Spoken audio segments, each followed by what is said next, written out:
5 चुड़ैल बहनों का अनाथालय। 5 चुड़ैल बहनें यमलोक में यमराज के सामने खड़ी होकर विनती करते हुए कहती हैं, यमराज जी, कृपया हमें एक बार मौका दे दीजिए धरती पर जाने का। हम बस अपने अनाथालय जाना चाहते हैं, जहां हम 5 बहनें एक साथ पली बड़ी थी। हाँ यमराज जी, हम अपनी यादें ताज़ा करना चाहते हैं। साथ ही वो जो बच्चे रहते हैं उनसे मिलना चाहते हैं। और वो अच्छे से रह रहे हैं या नहीं, उस व्यवस्था को भी परखना चाहते हैं। यमराज जी, हम आपसे विनती करते, एक बार हमें वहाँ जाने दीजिए। हम कोई गड़बड़ नहीं करेंगे और वापस आ जाएंगे। सिर्फ 1 महीना दे दीजिए।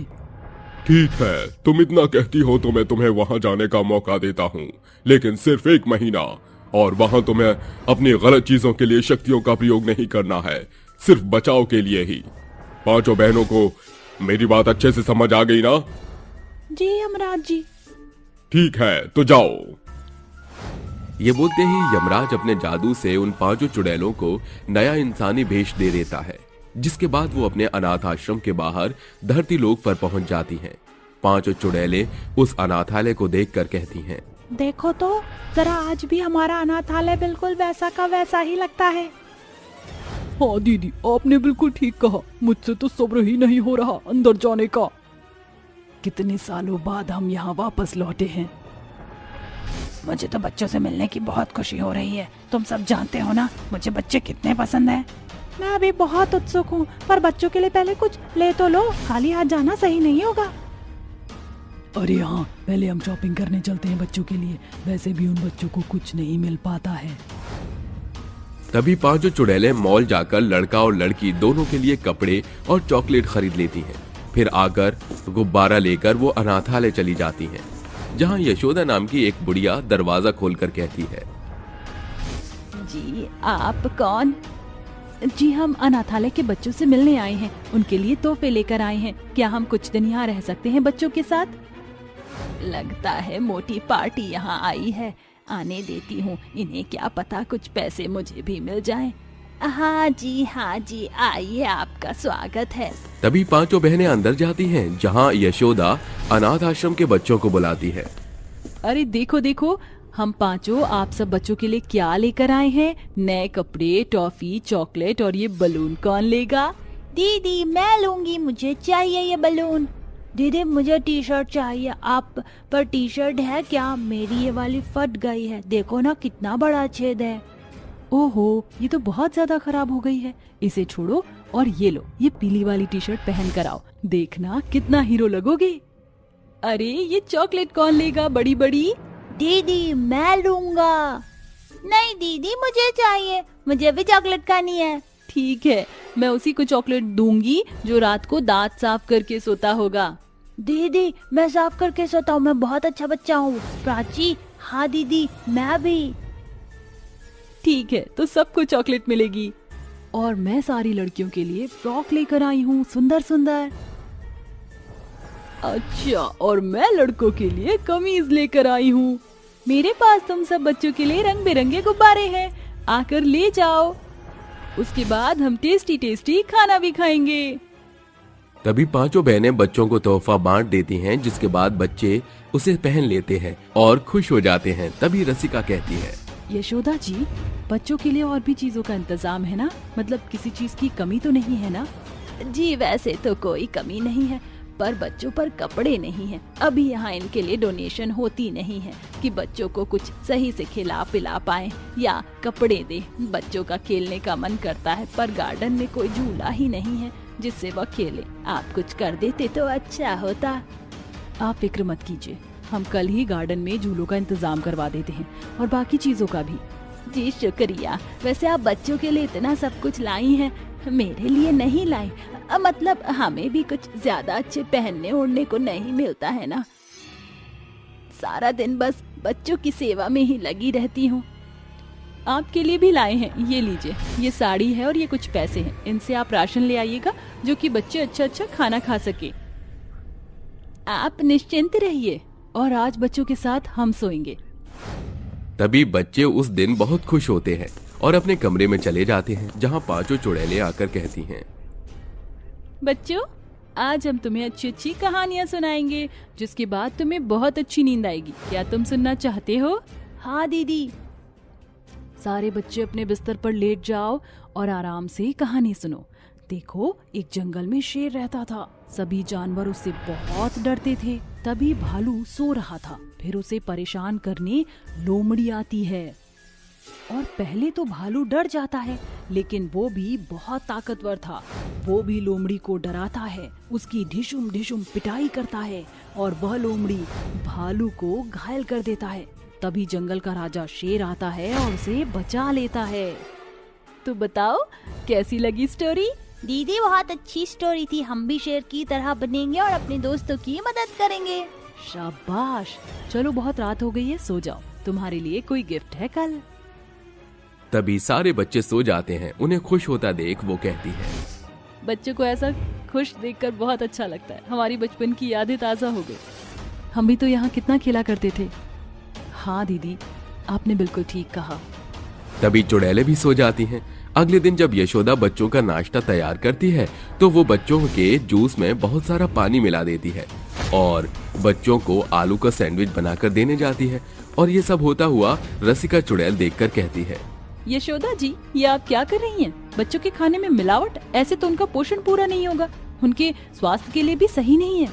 हाँ, तो तुम्हारा क्या जा रहा है? एक दिन कुछ कर दिया तो क्या हुक्म चलाओगी मुझ पर? तुम जानती नहीं हो हम कौन हैं। देखो मेरी असलियत। तभी रसिका अपने चुड़ैल रूप में आती है, जिससे यशोदा डर जाती है और वो कहती है, कौन हो तुम? मैं और मेरी चारों बहनें यहाँ की ओनर हैं। पर तुम वापस कैसे आ सकती हो? मैंने तो तुम पांचों बहनों को मार डाला था। हे भगवान, ये क्या निकल गया मेरे मुंह से? तभी गुस्से में रसिका चुड़ैल यशोदा का गला पकड़कर कहती है, अगर मैंने तुम्हें फिर कभी बच्चों के खाने पीने में किसी और चीज को लेकर मिलावटी करते हुए या परेशान करते हुए देखा तो इसका अंजाम बहुत बुरा होगा। समझ में आई बात? जी जी जी जी जी, समझ गई।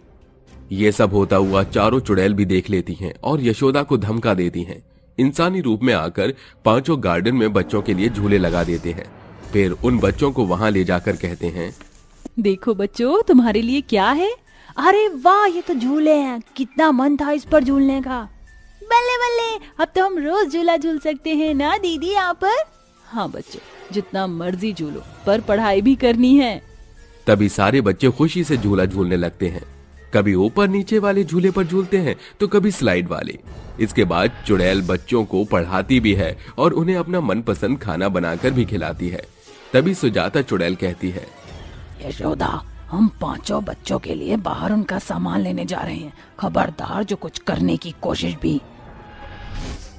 इसलिए बच्चों का अच्छे से ख्याल रखना। हम आधे घंटे में आ जाएंगे। जी आप निश्चिंत रहिए, मैं अच्छे से ख्याल रखूंगी बच्चों का। ऐसा कहकर पांचों चुड़ैल बच्चों को छोड़कर चली जाती हैं। तभी यशोदा बच्चों को डांट के डंडा मारने लगती है।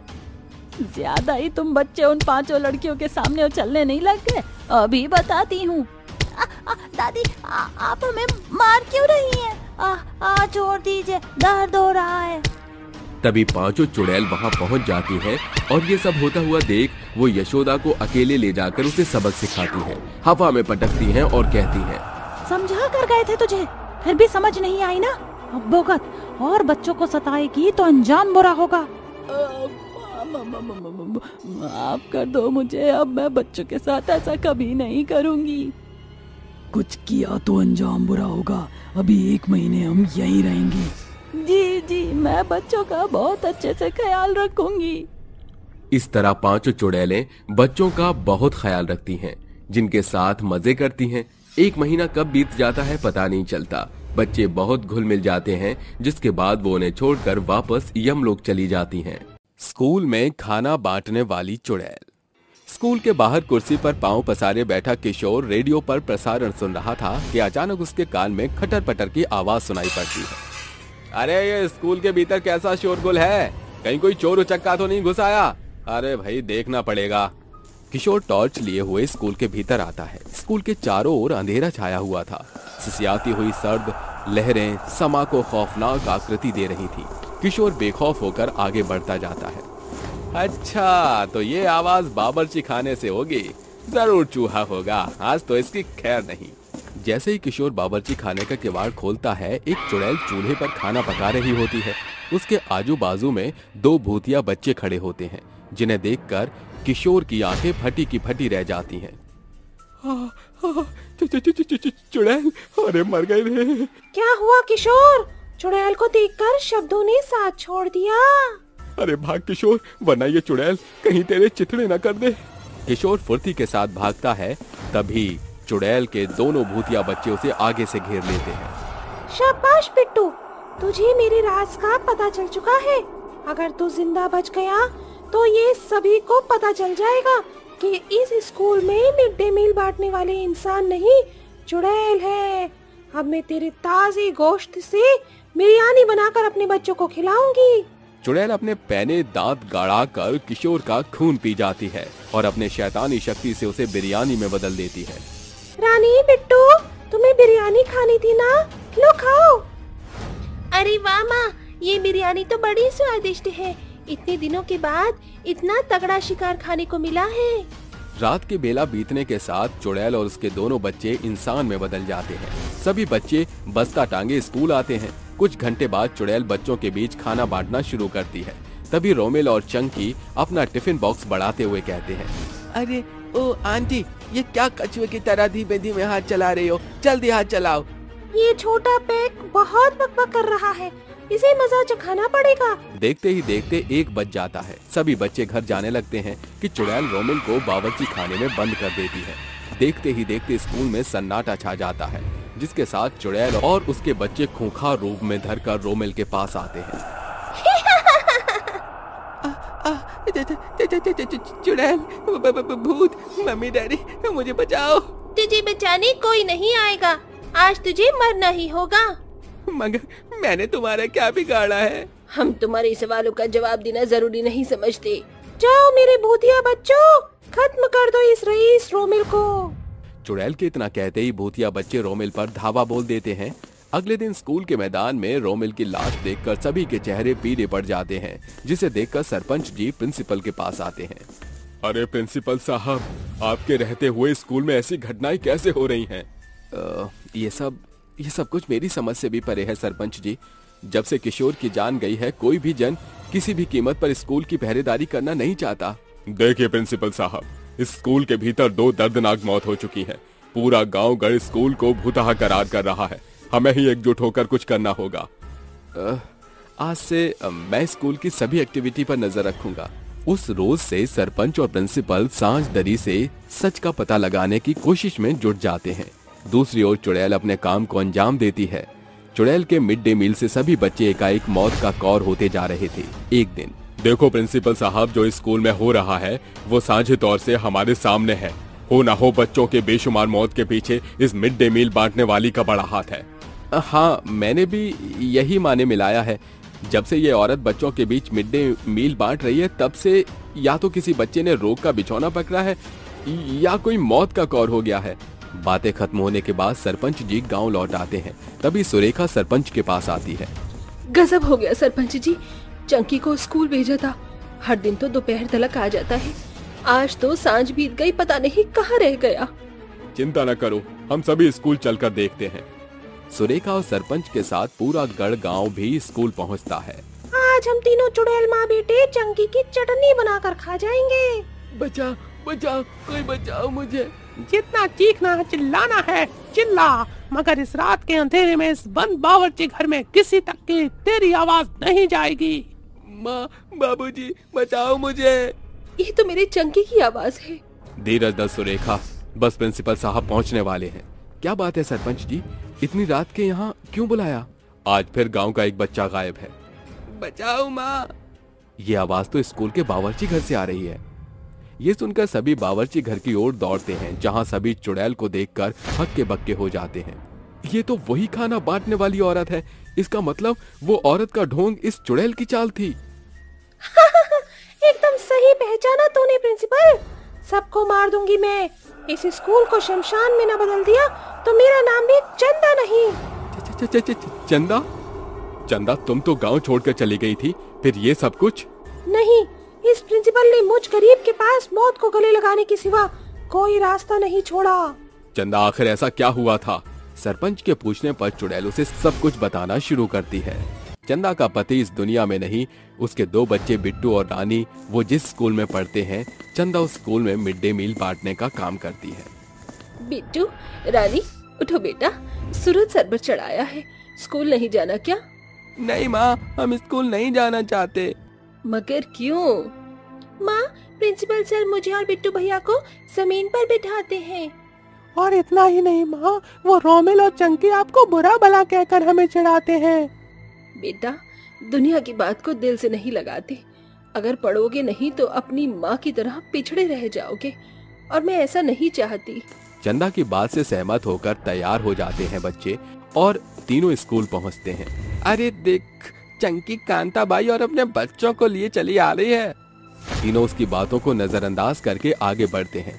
चंदा मिड डे मील तैयार करके बच्चों के बीच बांटती है। आ जाओ बच्चों, मिड डे मील ले लो। चलो, इससे पहले हमें मिड डे मील दो। क्यों नहीं चंकी, ये लो। इतना ही नहीं, मुझे और मिड डे मील दो।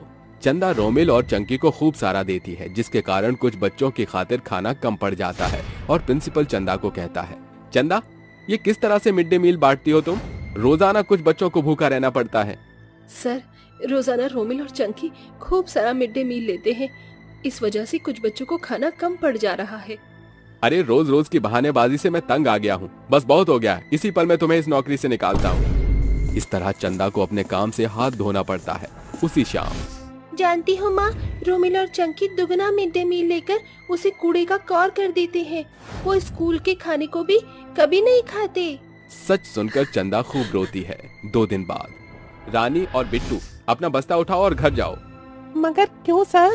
क्योंकि तुम्हारी माँ मिड डे मील चुराती थी। चोर के बच्चों के लिए स्कूल में कोई जगह नहीं है। कसाई प्रिंसिपल चंदा के बच्चों को स्कूल से निकाल देता है। धीरे धीरे उनके घर की माली हालत बद से बदतर हो जाती है। गरीबी और भुखमरी की मार झेलते हुए थक हार कर चंदा अपने बच्चों के साथ खुदकुशी कर लेती है और वो तीनों भूत बनकर बाहर आते हैं। चंदा, तुम्हारे संग बहुत गलत हुआ, मगर बच्चे तो काठ की पुतली की तरह हैं, उन्हें समझ न थी। मैं हाथ जोड़कर विनती करता हूँ, यहाँ से चली जाओ। नहीं, मैं नहीं जाऊंगी। चंदा, एक बार इनमें अपने बच्चे को देखो, इनकी माँ का मुंह देखकर इन्हें छोड़ दो। एकाएक चुड़ैल को चंकी में अपने बच्चे की छवि दिखाई पड़ती है, जिसके बाद चुड़ैल बिन कुछ कहे अपने बच्चों के साथ गांव से सदा के लिए गायब हो जाती है। गरीब चुड़ैल का बेटा बना पुलिस ऑफिसर।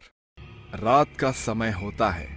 गांव के सभी लोग आराम से अपने अपने घरों में सो रहे होते हैं। इतने रात के सन्नाटे में एक बहुत ही भयानक चुड़ैल गांव में प्रकट होती है और सीधा एक घर में जाकर रुकती है।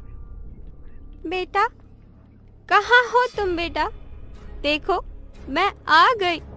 चुड़ैल की आवाज सुनते ही घर में से एक किशन नाम का लड़का निकल कर आता है। माँ, शुक्र है आप आ गई, मैं आपको ही याद कर रहा था। चलिए अंदर आइए। चुड़ैल अपने बेटे के साथ घर में अंदर चली जाती है, जिसके बाद वो अपने बेटे के लिए खाना बनाती है और खाना बनाकर उसे अपने हाथों से खिलाती है। बेटा चलो, अब तुम्हारी पढ़ाई का समय हो गया है। तुम्हें पता है ना, तुम्हें पढ़ लिख कर क्या बनना है? हाँ माँ, आप चिंता मत करो, मैं आपका सपना जरूर पूरा करूँगा और एक पुलिस ऑफिसर बनकर दिखाऊंगा। शाबाश बेटा, अब चाहे कुछ भी हो जाए, तुम्हें सारा ध्यान अपना पढ़ाई में लगाना है और पढ़ाई लिखाई करके तुम्हें पुलिस ऑफिसर बनना है। मैं जानता हूँ माँ, आपके ऊपर क्या बीती है। आप मुझ पर भरोसा रखो।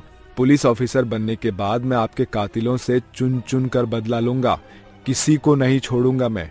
अपने बेटे के मुंह से ये बातें सुनकर चुड़ैल बहुत खुश होती है, जिसके बाद वो अपने बेटे को पढ़ाना शुरू करती है। आखिर उस चुड़ैल के साथ ऐसा क्या हुआ था जिसकी कारण से वो वर्षों पहले मर चुकी थी और मरने के बाद भी अपने बेटे को पढ़ाने आती थी। आखिर उसकी मौत किस वजह से हुई थी, चलिए पता करते हैं इस कहानी में। चलिए थोड़ा पीछे चलते हैं। पलवल के एक छोटे से गांव में एक ममता नाम की औरत अपने बेटे किशन के साथ रहती थी। ममता बहुत गरीब थी। एक दुर्घटना के चलते उसके पति की मृत्यु हो गई थी, जिसके बाद वो बहुत ही मुश्किल से अपना और अपने बेटे का पेट पाल रही थी। वो दिन रात मेहनत करके अपने बेटे किशन को स्कूल भेजा करती थी। एक दिन वो अपने बेटे किशन से कहती है, देखो बेटा, इस दुनिया में गंवार लोगों की कोई इज्जत नहीं है और ना ही लोग उन्हें समझते हैं। और मैं चाहती हूँ कि तुम पढ़ लिख कर एक बहुत बड़े आदमी बनो, कुछ अच्छा करो, ताकि जो गरीबी के दिन मैं देख रही हूँ तुम ना देख सको। माँ, मैं बड़ा आदमी बनकर जरूर दिखाऊंगा आपको। आपकी सभी इच्छाएं मैं पूरी करूंगा। लेकिन माँ, मैं आज एक बात जानना चाहता हूँ। आखिर मेरे पिताजी को क्या हुआ था माँ? वो कौन थे? आज तक मैंने उनकी तस्वीर भी नहीं देखी है। आखिर वो कहाँ हैं? और वो आज हमारे साथ क्यों नहीं है माँ? किशन का ये सवाल बेचारी ममता को हिला कर रख देता है।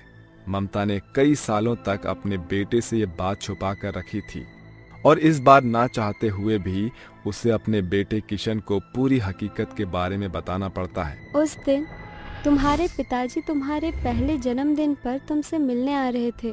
तब रास्ते में उनके कुछ दुश्मन ने उन्हें घेर लिया था। उन्होंने कई गलत काम करने वालों को सजा दिलवाई थी। लेकिन पिताजी के दुश्मन क्यों थे और क्यों लोग उन्हें मारना चाहते थे माँ?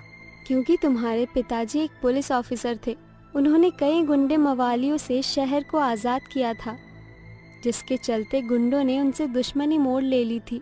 तुम्हारे पिताजी बहुत अच्छे इंसान थे और अच्छे लोगों को ये दुनिया पसंद नहीं करती, इसलिए लोगों ने उन्हें मार दिया।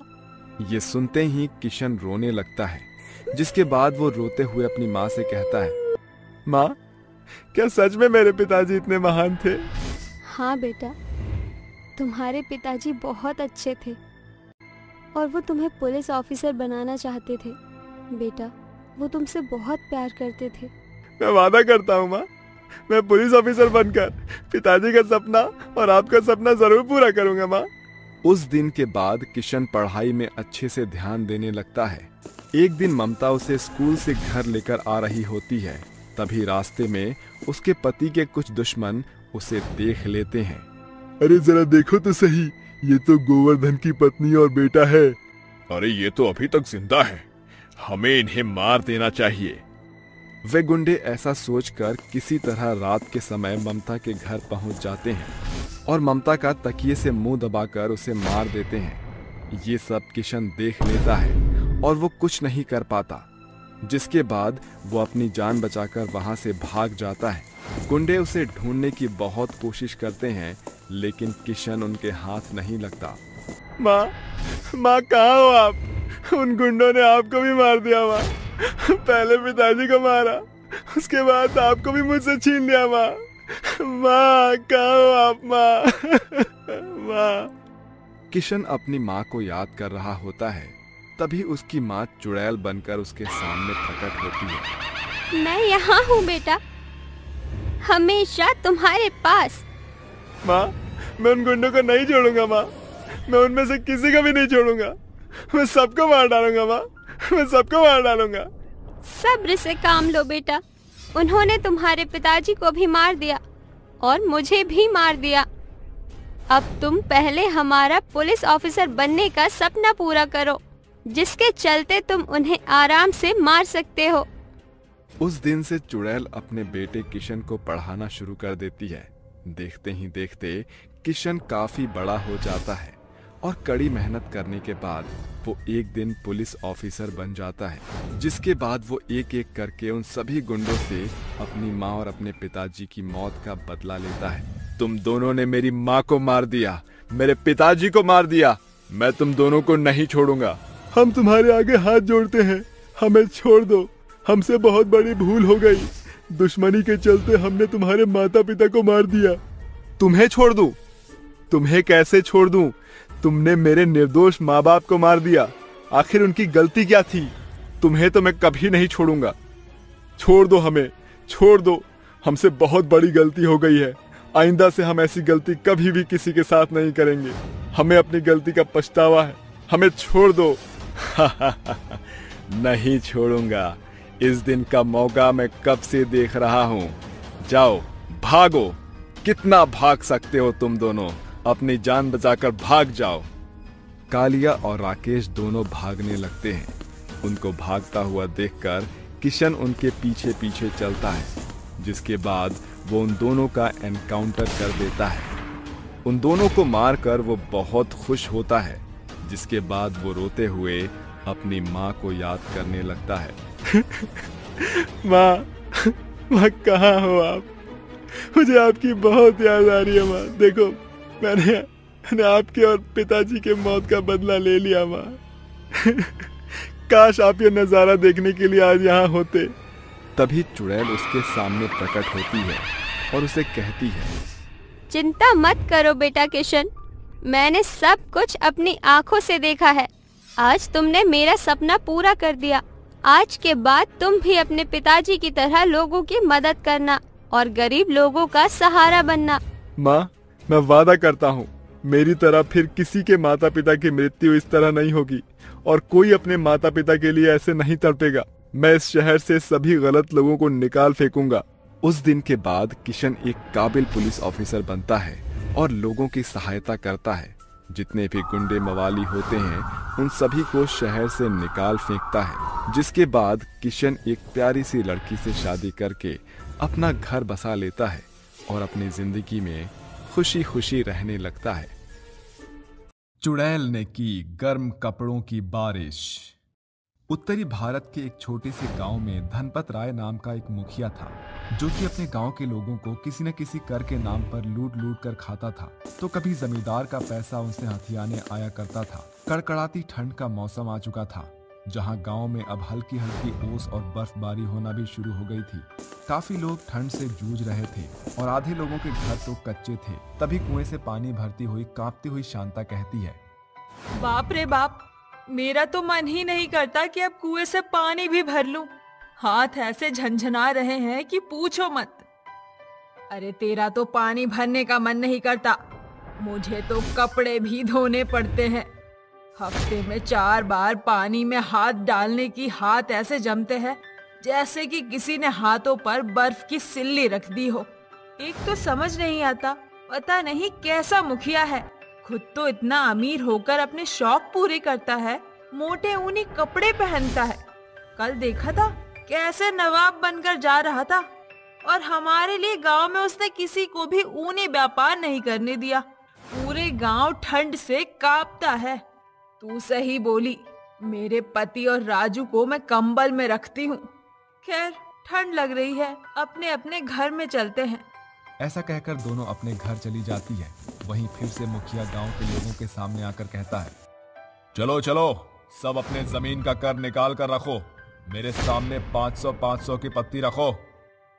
मुखिया जी, हमरे घर में खाने का एक अनाज नहीं है। पिछले हफ्ता ही आपको कर की भारी रकम दी थी, फिर काहे लेवत हो? हाँ मुखिया जी, थोड़ा रहम खाइए हम पर।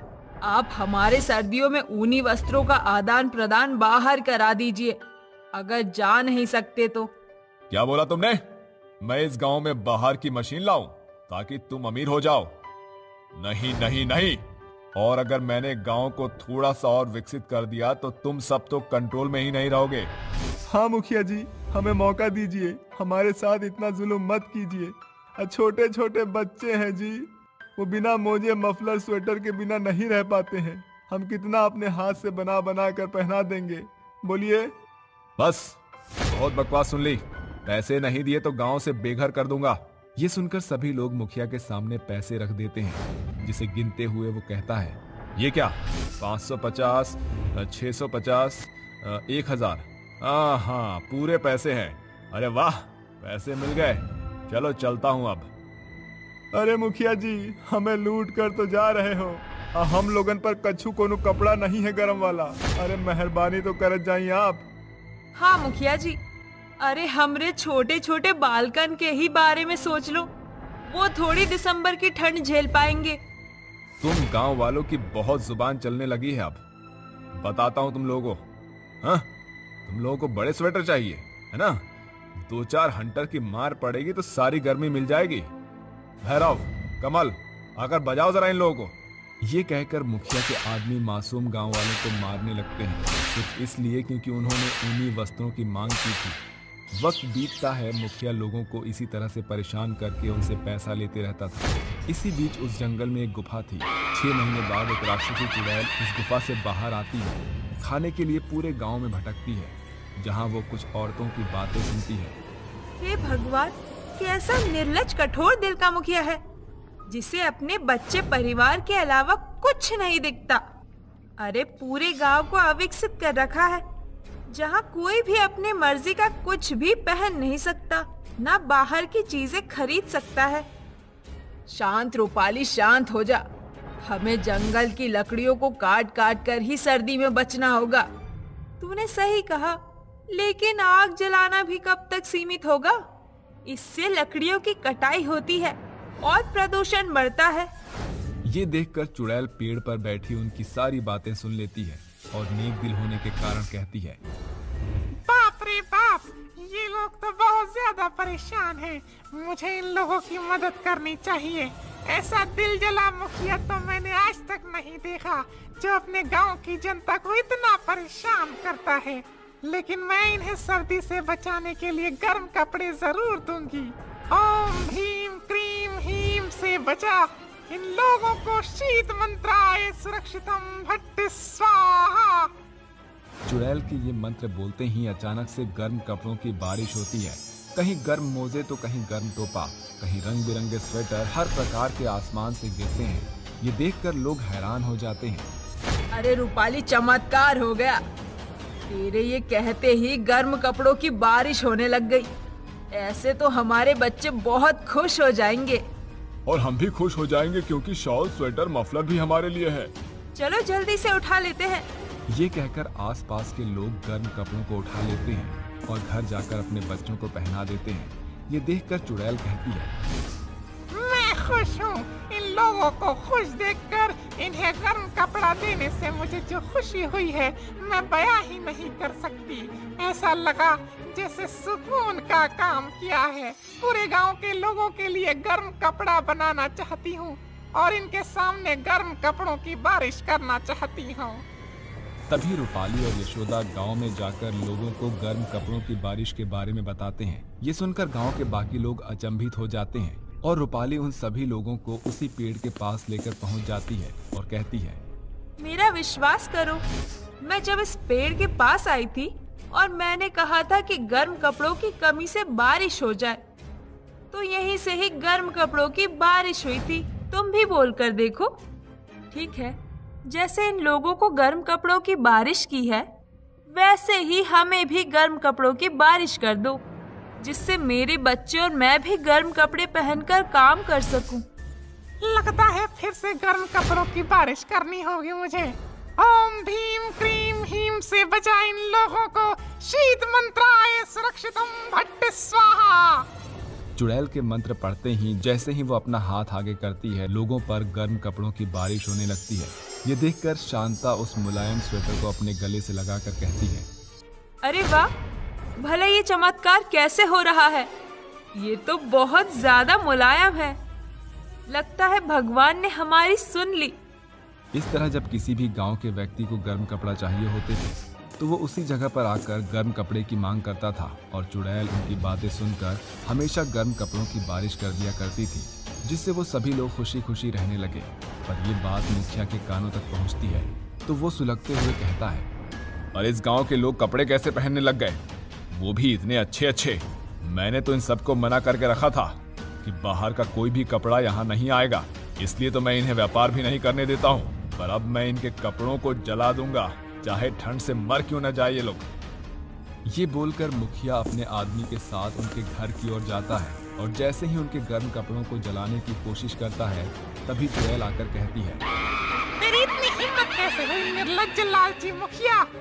तुझे इन लोगों से कोई प्यार नहीं है, इसलिए तूने अपने गांव के लोगों को कड़कती सर्दी में मरने के लिए छोड़ रखा है। भला ये कहाँ की समझदारी है? तूने लोगों को बहुत मारा है ना। अब मैं तुझे बताती हूँ कि सर्दी और हंटर की गर्मी क्या होती है।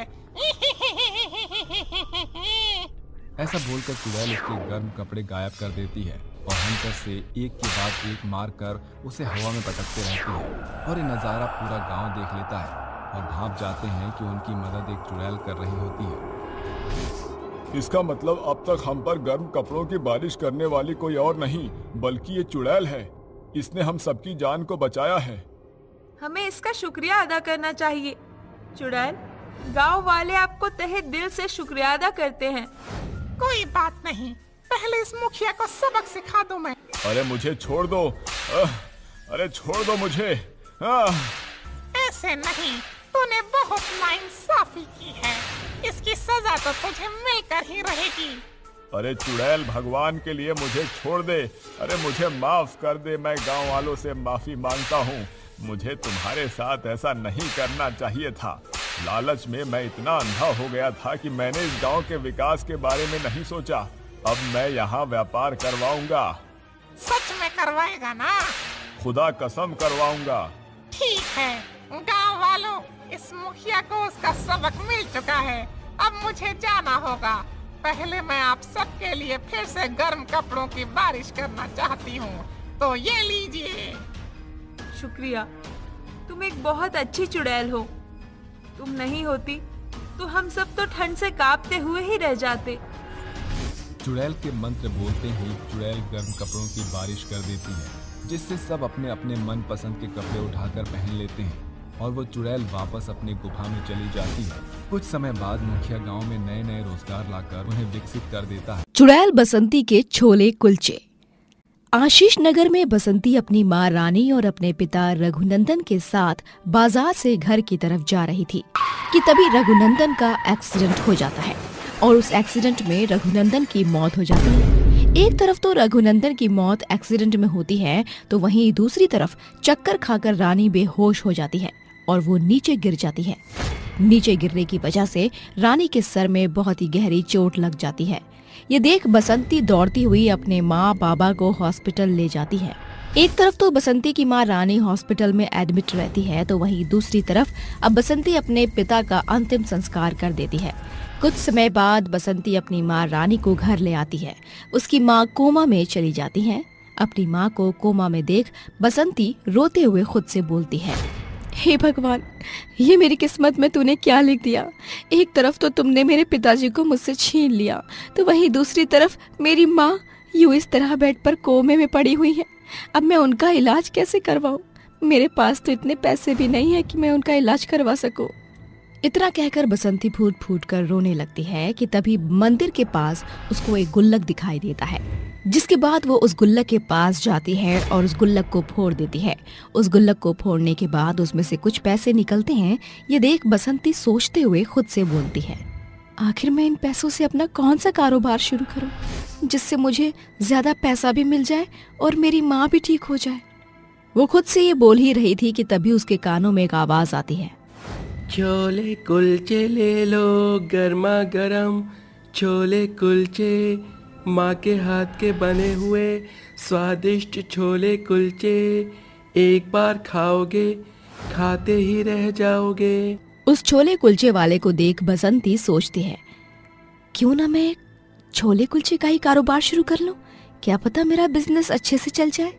इतना कहकर बसंती छोले कुलचे का सामान ले आती है और अगले दिन से वो छोले कुलचे बेचना शुरू कर देती है। धीरे धीरे उसकी दुकान वहां पर जम जाती है और उसकी बिक्री काफी अच्छे से होने लगती है। उसी के सामने कांचा नाम के एक आदमी की भी दुकान थी। लोग कांचा की दुकान पर न जाकर बसंती के ठेले पर जाया करते और उसी के छोले कुलचे खाया करते हैं। ये देख कांचा खुद से बोलता है, जब से ये यहाँ पर आई है तब से मेरी दुकान की तो बिक्री ही बंद हो गई है। इस बसंती को अच्छा सबक सिखाना ही होगा। अगर मैंने इसको कोई सबक नहीं सिखाया तो शायद ये मेरा धंधा चौपट कर देगी। वो इतना सोच ही रहा था कि तभी वो देखता है कि बसंती के पास एक भागा भागा छोटा बच्चा आता है और उससे बोलता है, अरे बसंती दीदी, आपकी माँ की तबीयत बहुत ही ज्यादा खराब हो गई है, इसलिए आपको जल्दी मेरे साथ घर पर चलना होगा। अपनी माँ की तबीयत खराब सुनकर बसंती को कुछ समझ नहीं आता और वो रोने लगती है कि तभी उसकी नजर कांचा की दुकान पर पड़ती है और वो अपने ठेले की देखभाल के लिए कांचा को बोलती है, कांचा भैया, मेरी माँ की तबीयत अचानक ही बहुत ज्यादा बिगड़ गई है और इसलिए मुझे अपनी माँ के पास जाना होगा। क्या तुम कुछ देर के लिए मेरे इस ठेले की देखभाल करोगे? हाँ बहन, क्यों नहीं, मैं तुम्हारे ठेले की देखभाल जरूर करूँगा। बसंती उसका धन्यवाद देकर वहाँ से भागते हुए चली जाती है और अब कांचा को उसका ठेला उजाड़ने का एक मौका मिल गया। उसके ठेले की तरफ देखता हुआ कांचा खुद से बोलता है, अब तो लाठी भी मेरे पास है और सांप भी मेरे पास है। इससे मैं सांप को भी मार दूंगा और मेरी लाठी भी नहीं टूटेगी। मुझे इस बसंती से अपना पीछा छुड़ाने के लिए इसके छोले कुलचे में कुछ न कुछ मिलावट तो करनी ही पड़ेगी, जिससे कि ये यहाँ से हमेशा हमेशा के लिए चली जाए। इतना कहकर कांचा बसंती के छोले में जहर डाल देता है और जब बसंती वापस आती है और अपने छोले कुलचे को बेचती है तब उसके छोले कुलचे से कुछ लोग मर जाते हैं। ये सब जानने के बाद सभी गांव वाले बसंती के पास आते हैं और उसको खूब मारते हैं। अचानक ही एक औरत उसको इस कदर धक्का दे देती है कि बसंती का सर सीधा लोहे की रॉड में जा लगता है और इस तरह बसंती की मौत हो जाती है। उसको मरा हुआ लोग रोड पर ही छोड़कर चले जाते हैं कि तभी बसंती के शरीर में से बसंती की आत्मा बाहर आ जाती है और वो गुस्से में बोलती है, कांचा, कांचा, मैं तुझे नहीं छोड़ूंगी। एक बार बस मेरी माँ ठीक हो जाए, उसके बाद मैं तुझे मौत के घाट उतार दूंगी। इतना कहकर चुड़ैल गायब हो जाती है और अगली सुबह एक मामूली सी लड़की बनकर बसंती के ठेले को चलाने लगती है। देखते ही देखते अब वो बहुत सारा पैसा कमा लेती है, जिसके बाद वो चुड़ैल अपनी माँ का इलाज करवाती है। इस तरह 3 महीने बीत जाते हैं और उन 3 महीनों में बसंती चुड़ैल अपनी माँ को ठीक करवा देती है। और एक दिन जब बसंती मामूली इंसान बनकर छोले कुलचे बेच रही थी तब उसके सामने कांचा आता है और कांचा को देख बसंती अचानक ही चुड़ैल के रूप में आ जाती है और हवा में उड़ते हुए अपने हाथों को लंबे कर कांचा की गर्दन पकड़ते हुए उसको हवा में उड़ा देती है और वो चिल्लाकर कांचा से बोलती है, अब तो नहीं बचेगा। तूने जिस तरह मुझे मरवाया उससे भी बदतर मौत मैं तुझे दूंगी। कौन है तू और मुझे इस तरह क्यों मार रही है? आखिर मैंने तेरा क्या बिगाड़ा है? चुड़ैल और कांचा की इस तरह भिड़ंत को देख वहाँ भीड़ इकट्ठा हो जाती है। उन दोनों की बहस को देख उस भीड़ में से एक आदमी बोलता है, आखिर तुम कौन हो और इस कांचा भैया को क्यों मार रही हो? ये तो तुम लोग इस कांचा से ही पूछो तो ज्यादा बेटर रहेगा। अरे गाँव वाले भैया मुझे बचा लो, ये चुड़ैल मुझे मार देगी। तू इसको सच बताएगा या नहीं? बताता हूँ। गाँव वालों, उस दिन जब तुम लोगों ने बसंती को मारा था तो उसके छोले में इसने मिलावट नहीं की थी, बल्कि मैंने ही इसके छोले में जहर मिला दिया था, क्योंकि ये मेरी दुकान को चलने नहीं दे रही थी। इसलिए मैंने इसको जड़ से ही खत्म करने की कोशिश करी, लेकिन ऐसा नहीं हुआ। ये वापस आ गई और अब ये मेरी जान के पीछे पड़ी है।